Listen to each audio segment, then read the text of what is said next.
We begin our music journey with the Middle Ages. We start here because so much of what we consider music to be has as its foundation in the Middle Ages. Polyphony starts in the Middle Ages. Church modes become our modern-day scales. And the division between secular and sacred music begins here. There were 3 class distinctions during the Middle Ages. You had the nobility, sheltered in fortified castles. They were knights in armor, and they would amuse themselves with hunting, feasting, and tournaments. Peasants were the vast majority of the population. They lived miserably, subject to feudal overlords. And then there were the clergy. The Roman Catholic Church exerted a lot of power. The monks held a virtual monopoly on learning, hand-copying music scores. The official music of the church was Gregorian chant. It was monophonic, meaning one melody line without an accompaniment. The melody moved by narrow steps in a narrow range, very flexible rhythm, not metrical at all. It's called Gregorian chant because it was named for Pope Gregory I. The church was the center of life and exerted a lot of control over everyone during this time.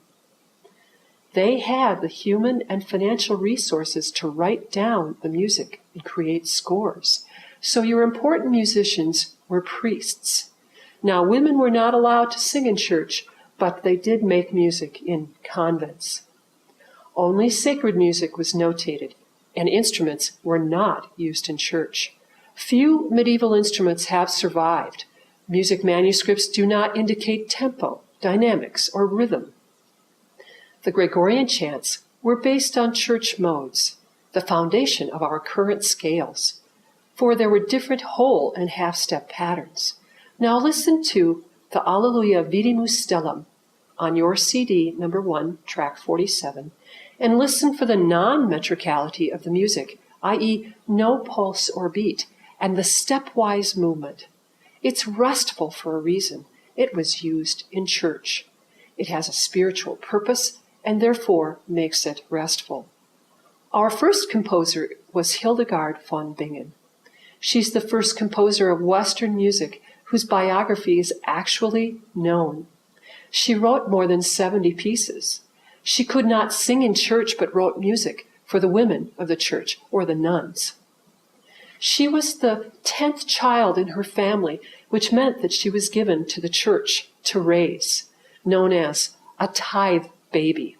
The belief was that the family couldn't afford to raise the child after having so many, and the church would do better for the child. Women were not allowed to sing in church, so her vocal works were primarily written for the nuns in the convent. She held quite a lot of influence. She was consulted by popes. She was known as an herbal healer.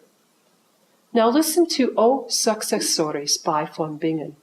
Listen for the drone, the long sustained notes, and the extended melody common in early sacred works.